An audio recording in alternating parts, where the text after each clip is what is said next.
Assalamualaikum. Starting the video with myself. My name is Syed. I'm studying 3rd grade. My school name is Difference International Public School. Today's my project is photosynthesis. Let's see how I explain the photosynthesis. Green plants make their own food from raw materials like carbon dioxide and water in the presence of chlorophyll and the sunlight.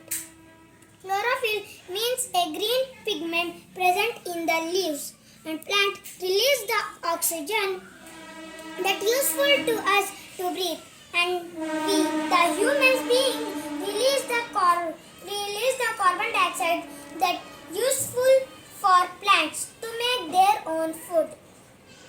So we both are useful to each other, so we must grow plants many much.